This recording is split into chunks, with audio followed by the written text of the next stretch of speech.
राम। श्री साईं सच्चरित्र अध्याय 32। बाबा के सरकार। बाबा ने अपने बचपन की एक कहानी का इस प्रकार वर्णन किया। जब मैं छोटा था तब जीविका उपार्जनार्थ मैं बीड़गांव आया। वहाँ मुझे जरी का काम मिल गया और मैं पूर्ण लगन व उम्मीद से अपना काम करने लगा। मेरा काम देखकर सेठ बहुत ही प्रसन्न हुआ। मेरे साथ 3 लड़के और भी काम करते थे। पहले का काम 50 रुपए का, दूसरे का 100 रुपए का और तीसरे का 150 रुपए का हुआ। मेरा काम उन तीनों से दोगुना हो गया।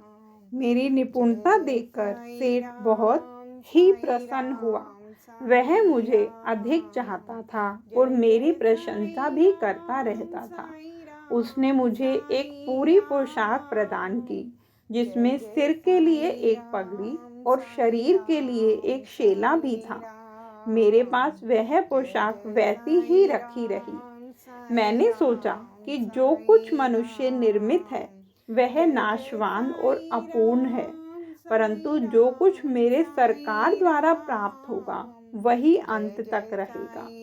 किसी भी मनुष्य के उपहार की उससे समानता संभव नहीं है। मेरे सरकार कहते हैं, ले जाओ। लोग मेरे पास आकर कहते हैं, मुझे दो, मुझे दो, परंतु जो कुछ मैं कहता हूँ उसके अर्थ पर कोई ध्यान देने का प्रयत्न नहीं करता। मेरे सरकार का खजाना आध्यात्मिक भंडार भरपूर है और वह बह रहा है। मैं तो कहता हूँ कि खोदकर गाड़ी में भरकर ले जाओ। जो सच्ची माँ का लाल होगा उसे स्वयं ही भरना चाहिए। मेरे फकीर की कला, मेरे भगवान की लीला और मेरे सरकार का बर्ताव सर्वथा अद्वितीय है। मेरा क्या, यह शरीर मिट्टी में मिलकर सारे भूमंडल में व्याप्त हो जाएगा तथा फिर यह अवसर कभी प्राप्त न होगा। मैं चाहे कहीं जाता हूँ या कहीं बैठता हूँ, परंतु माया फिर भी मुझे कष्ट पहुँचाती है।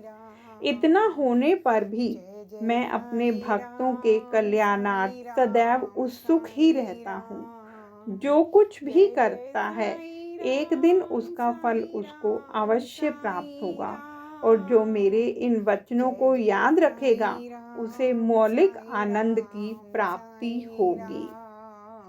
जय साईं राम।